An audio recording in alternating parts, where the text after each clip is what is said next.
Hello everyone. So guys, newspaper vocabulary का series है, ये पार्ट 7 है। इससे पहले 6 वीडियोस आ चुके हैं, आप प्लेलिस्ट में जाके देख लीजिएगा, न्यूज़पेपर वोकैबुलरी फोल्डर होगा। चलिए गाइस, पहला वर्ड देखते हैं। ये आज के ही द हिंदू से मैंने उठाया है। 5 वर्ड्स मैं लाया हूँ आपके लिए।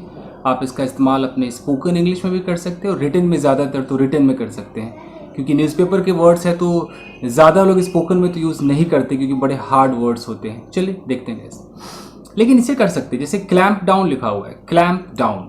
क्लैंप डाउन की हिंदी तो ऐसे लिखी है कठोर नीति, लेकिन अगर अंग्रेजों के हिसाब से देखिए तो इसका मतलब है कि स्ट्रॉन्ग एक्शन टू स्टॉप और कंट्रोल समथिंग। किसी चीज़ को आप कंट्रोल करना चाहते हैं या स्टॉप करना चाहते हैं। मान लीजिए कि कोई बहुत तेज रफ्तार में कार चला रहा है, तो ये जो तेज रफ्तार में कार चलाने की जो एक्टिविटी है, इसको अगर आप कंट्रोल करना चाहते हैं, यानी कि आप उसे क्लैंप डाउन करना चाहते हैं। समझ रहे हैं? तो मतलब हिंदी में देखें तो रोकथाम या नियंत्रण के लिए कड़ी कार्रवाई। तो ये कड़ी कार्रवाई है। क्लैंप डाउन का मतलब है कड़ी कार्रवाई, इसे क्रैक डाउन भी कहा जाता है। तो एग्जाम्पल्स देखें अगर, तो यहाँ लिखा है कि पुलिस आर क्लैंपिंग डाउन, उसके बाद प्रपोजिशन ऑन लगा है, on drivers who exceed the speed, यानी कि जो पुलिस है, स्पीड लिमिट, पुलिस जो है वो उन ड्राइवर्स पर नियंत्रण कर रही है। क्लैंपिंग डाउन ऑन ड्राइवर्स का मतलब है कि ड्राइवर्स पर वो कड़ी कार्रवाई कर रही है पुलिस। कौन से drivers? Who exceed the speed limit, जो स्पीड लिमिट को बढ़ा देते हैं, उसके परे चले जाते हैं, तो उन पर कड़ी कार्रवाई की जा रही है या नियंत्रण किया जा रहा है। ठीक है जी। कहने का मतलब है कि उनको रोकने की कोशिश की जा रही है, स्ट्रॉन्ग एक्शन लिया जा रहा है टू स्टॉप और control something. Thus the police are clamping down on speeders, एक ही बात है, मैंने एक ही एग्जाम्पल को 2 बार लिख दिया। स्पीडर्स पे वो क्लैंप डाउन कर रहे हैं। Drivers who tamper with car number plates are likely to face prosecution in a new clampdown. अब यहाँ पर इसका मतलब है कि वो drivers who tamper with car number plates, जो कार के नंबर प्लेट्स को छेड़छाड़ करते हैं, आर लाइकली टू फेस, तो संभावना है कि वो फेस करेंगे prosecution in a new clamp down, एक नए नीति के तौर पर वो एक प्रोसिक्यूशन को फेस करेंगे, उन पे मुकदमा चलेगा। ठीक है जी। तो ये क्लैंप डाउन का मतलब है एक रोकथाम नियंत्रण के लिए की गई कार्रवाई। तो किसी एक्टिविटी पे क्लैंप डाउन कर सकते हैं आप। जैसे ड्राइवर्स पे क्लैंप डाउन हो रहा है तो क्लैंप डाउन ऑन ड्राइवर्स है, तो ऐसे आप कह सकते हैं कि कुछ शॉपकीपर्स पे क्लैंप डाउन हो गया, यानी कि उन पर कार्रवाई हुई है कुछ कंट्रोल करने के लिए। ठीक है जी। चलिए अगला है बिसेट। बिसेट की हिंदी है नाक में दम करना या सताना। कहने का मतलब है कि परेशान करना। अंग्रेजों के हिसाब से देखिए तो टू अफेक्ट समबडी या something in a bad way, किसी को या किसी चीज को आप बहुत बुरी तरीके से अफेक्ट करते हैं, प्रभावित करते हैं, यानी कि बुरा या हानिकारक प्रभाव डालते हैं उसके ऊपर। यानी कि देश है और ये जो कोरोना वायरस है ये देश पे बुरा प्रभाव डाल रहा है, यानी कि ये बिसेट कर रहा है, तो हम बिसेट वर्ड का इस्तेमाल करेंगे। एग्जाम्पल्स के तौर पे, serious health crisis is besetting the country, यानी कि ये सीरियस जो हेल्थ क्राइसिस यानी कि जो संकट है हेल्थ से रिलेटेड, ये क्या कर रहा है? कंट्री को बिसेट कर रहा है, यानी कि कंट्री पर बुरा हानिकारक प्रभाव डाल रहा है, यानी कि कंट्री को परेशान कर रहा है, सता रहा है। समझ रहा है? बिसेट।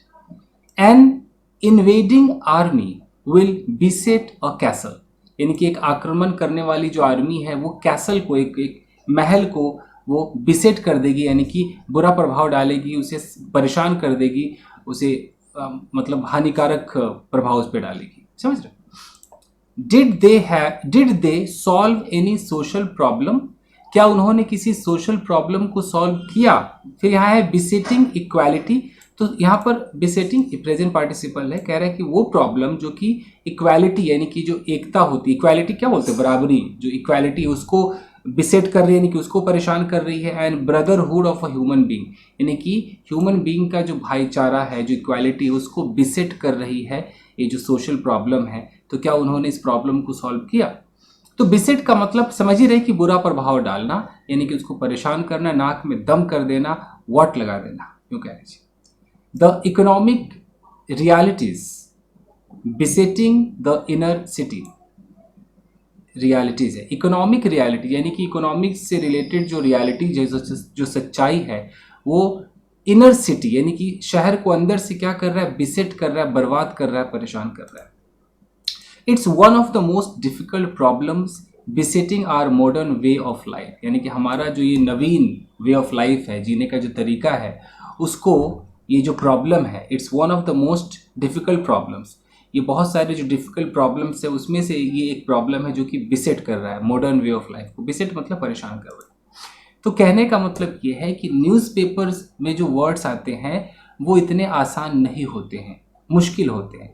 हम स्पोकन इंग्लिश में बिसेट की जगह हम कुछ ना कुछ अपना वर्ड काम चला ही लेते हैं, लेकिन अगर आपको न्यूज़पेपर समझना है तो इन वर्ड्स को समझ लीजिए कि इस्तेमाल कैसे होता है, ये वर्ब है या नाउन है।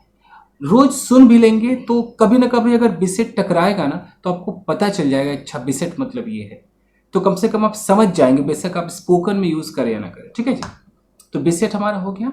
अगला है डिस्पोटिक। डिस्पोटिक एक एडजेक्टिव है, हिंदी में है तानाशाही। देख लेते हैं अंग्रेजों के हिसाब से। इफ यू से, अगर आप कहते हैं दैट समवन इज डिस्पोटिक, अगर कोई डिस्पोटिक है, यू आर एम्फेसाइजिंग, आप जोर डाल रहे हैं that they use their power over other people, कि वो दूसरे लोगों पर अपनी शक्ति को दिखाते हैं। अगर कोई बंदा डिस्पोटिक है, अगर मैं डिस्पोटिक हूँ, आप डिस्पोटिक है, कोई टीचर डिस्पोटिक है, किसी कंपनी का बॉस अगर डिस्पोटिक है, तो वो अपनी पावर दूसरों पे थोप रहा है, वो अपनी पावर दिखा रहा है इन अ वेरी अनफेयर और क्रूअल वे, बहुत ही क्रूअल वे में, एक बुरे अंदाज में, मतलब वो अपनी पावर से सबको दबा रहा है। वो डिस्पोटिक यानी कि तानाशाह बन रहा है, ये तानाशाही एक्टिविटीज कर रहा है। तो डिस्पोटिक मतलब तानाशाही, समझ रहे? एग्जाम्पल देखिए, it is nothing but a despotic regime. Regime का मतलब जो शासन है, ये एक डिस्पोटिक रिजिम है। तो रिजिम से पहले डिस्पोटिक लग गया, यानी कि इस काल को, इस रिजिम को तानाशाही बताया गया है कि ये शासन एकदम तानाशाह वाला शासन है, यानी कि इसमें जो यहाँ का जो बॉस है वो जो भी कर रहा है वो सही नहीं है, वो क्रूअल वे में अपनी पावर को दिखा रहा है। ठीक है जी। A handful of corrupt and despotic leaders make the decisions. जैसे कि फैसला कौन करता है, तो कुछ लोग जो कि करप्ट हैं या तानाशाही लीडर्स हैं, जो कि तानाशाह की तरह बिहेव करते हैं, इस तरह के जो लीडर्स हैं वो डिसीजंस लेते हैं, फैसले करते हैं। I don't want to live under such despotic rules. मैं इस तरह के तानाशाही नियमों के अंदर नहीं रह सकता हूँ, नहीं रहना चाहता हूँ। डिस्पोटिक रूल्स, ऐसे रूल्स जो बिल्कुल डिस्पोटिक है, वो सिर्फ थोपे गए हैं आपके ऊपर, आपको परेशान करने के लिए, तानाशाही नियम है। The country was ruled by a despotic tyrant, यानी कि जो देश था उसको शासन किया जाता था एक तानाशाही टायरेंट, यानी कि शासक के द्वारा, एक अत्याचारी के द्वारा, इस तरीके से। द डिस्पोटिक कोच डिमांड्स, अच्छा कोई कोच है जो कि डिस्पोटिक है, जो अपने रूल थोपता है लोगों पर, वो डिमांड करता है that his players obey him without question, कि उसके जितने भी प्लेयर्स हैं, कोच के जो प्लेयर्स हैं, वो बिना किसी सवाल के उसकी बात माने। तो ये जो नियम है एक डिस्पोटिक नियम है, एक डिस्पोटिक कोच का। तो डिस्पोटिक आप समझ गए, डिस्पोटिक एक एडजेक्टिव है। चलिए आगे देखते हैं। यहाँ लिखा है कि डिसरेप्यूट। डिसरेप्यूट एक नाउन है गाइस, इसका मतलब है अपमान, अप्रतिष्ठा। अंग्रेजी के हिसाब से देखें तो the state of not being trusted और रिस्पेक्टेड, एक ऐसी अवस्था आ जाए किसी के लाइफ में कि कोई आपकी इज्जत ना करे, कोई रिस्पेक्ट ना करे। रिस्पेक्टेड की स्पेलिंग सही है? कोई आपकी रिस्पेक्ट ना करे, कोई इज्जत ना करे, यानी कि आप, मतलब आपकी इमेज खराब हो गई एक तरीके से, मतलब आप इस अवस्था में आ गए कि अब आपकी वो वैल्यू नहीं रही। द सिचुएशन, एक ऐसी सिचुएशन आ जाए when people know longer respect somebody और समथिंग, किसी चीज़ को या किसी व्यक्ति को अब उस तरीके से कोई रिस्पेक्ट नहीं कर रहा है, कोई वैल्यू नहीं कर रहा है, तो वो जो सिचुएशन है वो डिसरेप्यूट है। ऐसी स्थिति जिसमें किसी के लिए सम्मान खत्म हो जाता है, बदनामी या कुख्याति आ जाती है। एग्जाम्पल्स देखते हैं। Don't bring the government into disrepute, यानी कि गवर्नमेंट को इस बदनामी में मत ले आओ, यानी कि इस ऐसी अवस्था में मत ले आओ जो कि अपमान और अप्रतिष्ठा की अवस्था है। तो इसमें ज़्यादातर ब्रिंग का इस्तेमाल देखने को मिलता है कि मैं तुम्हारी फैमिली को डिसरिप्यूट में ले आऊँगा। I will bring your family into disrepute का मतलब है कि ऐसी अवस्था में ले आऊँगा जब तुम्हारी फैमिली कोई इज्जत नहीं करेगा, कोई कदर नहीं करेगा, यानी कि रेपुटेशन खराब हो जाएगी।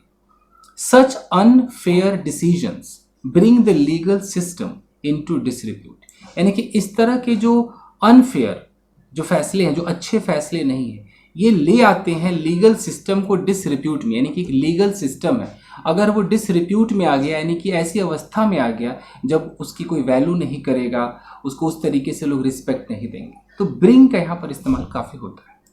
This theory has fallen into disrepute, fall का भी इस्तेमाल देखिए कि ये जो थियरी है, किसी भी चीज़ की थ्योरी है, तो ये अब डिसरिप्यूट में आ गया है कि अब इस थ्योरी की कोई वैल्यू नहीं है। अब ये थ्योरी एक ऐसी अवस्था में आ गया है कि लोग मजाक उड़ा देते हैं, लोग इसका अपमान करते हैं।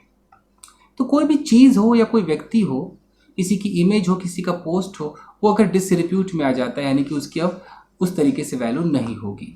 और देखिए, the president brought his office into disrepute, अब प्रेजिडेंट का ऑफिस अगर डिसरिप्यूट में आ गया यानी कि अब उस ऑफिस में जो होगा उसकी कोई वैल्यू नहीं करेंगे। And betrayed the people's trust, यानी कि ऑफिस डिसरिप्यूट में आ गया, उन्होंने लोगों के विश्वास के साथ विश्वासघात किया है। Your activities can bring your family into disrepute, आपको ऐसी एक्टिविटीज़ करते हैं, कुछ ऐसा काम करते हैं जो आपके फैमिली को ही डिसरिप्यूट में ले आएगा। डिसरिप्यूट का मतलब है कि उस अवस्था में ले आएगा जब कोई आपकी फैमिली की इज्जत नहीं करेगा, लोग हंसेंगे, मजाक बनाएंगे। Involvement with terrorist groups brought the political party into disrepute, कोई पॉलिटिकल पार्टी है जिसका इन्वॉल्वमेंट है किसी टेररिस्ट ग्रुप के साथ, तो इस इन्वॉल्वमेंट ने क्या किया कि उस पॉलिटिकल पार्टी को डिसरिप्यूट में ले आया, यानी कि उसकी ऐसी अवस्था हो गई कि अब उस पार्टी पे कोई यकीन नहीं कर रहा है, कोई उसकी वैल्यू नहीं कर रहा है, उसका अपमान हो रहा है। समझ रहे? लास्ट है अफ्रंट। अफ्रंट एक नाउन है, वर्ब की तरह भी यूज कर सकते हैं, बट न्यूज़पेपर में नाउन की तरह था। इसका मतलब भी होता है तिरस्कार, निरादर। इसका कैसे इस्तेमाल करेंगे देख लेते हैं। If something is an affront to you, यहाँ अफ्रंट के बाद टू लगाना है कि ये चीज मेरे लिए अफ्रंट है, affront to me, affront to you. It is an obvious insult to you, तो ये एक आपके लिए इंसल्ट है, तो अफ्रंट ना बोल करके आप इंसल्ट कह सकते हैं। चूंकि न्यूज़पेपर का वर्ड है तो मुश्किल तो होगा ही। जैसे कि he has taken my inquiry as a personal affront, मान लीजिए कि आप किसी की इंक्वायरी कर रहे हैं, उसको किसी ने अपनी पर्सनल इंसल्ट मान ली, तो ये जो एक्टिविटी है इसको मैं एक इंसल्ट मानता हूँ अपने लिए, तो ये जो इंक्वायरी है इसको मैंने एक पर्सनल अफ्रंट माना, इनकी पर्सनल इंसल्ट मान लिया। He regarded the comments as an affront to his dignity, अब किसी ने कोई कमेंट कर दिया, उस कमेंट को आपने एकदम कि आपकी जो डिग्निटी है, आपकी जो गरिमा है, उस पर एक आपने तिरस्कार, अपमान मान लिया कि मेरी डिग्निटी का अपमान हुआ है, ये कमेंट कहीं ना कहीं मेरी डिग्निटी को अपमानित कर रहा है, तो ये अफ्रंट का कैसे इस्तेमाल करेंगे। अफ्रंट टू फलाना, अफ्रंट टू हिज डिग्निटी, इस तरीके से, टू द सोसाइटी, इस तरीके से। He took his son's desertion as a personal affront, अगर किसी का बेटा छोड़कर भाग गया, चला गया, तो उसको उसने एक पर्सनल इंसल्ट मान लिया, तो पर्सनल अफ्रंट है। Such behaviour is an affront to society, अगर इस तरह का बिहेवियर करते हैं तो ये बर्ताव सोसाइटी के लिए एक तिरस्कार है, एक निरादर है, यानी कि सोसाइटी को कहीं ना कहीं वो डाउन दिखाता है इस तरह का बिहेवियर। तो कोई कंपनी में काम कर रहा है, अगर उसका कोई रवैया अच्छा नहीं तो कह सकते हैं कि your behaviour is affront to your company, तुम्हारा बिहेवियर तुम्हारी कंपनी के लिए एक निरादर है, एक तिरस्कार है। तो ये कुछ वर्ड्स थे गाइस, 5 वर्ड्स थे। आई होप कि आपके समझ में आए होंगे। तो आप चाहें तो इसका एक स्क्रीनशॉट ले सकते हैं गाइस। ओके, तो बस आज के लिए इतना है दोस्तों, मिलते हैं अगले वीडियो में। Till then take care, keep practising and have fun. Thank you guys.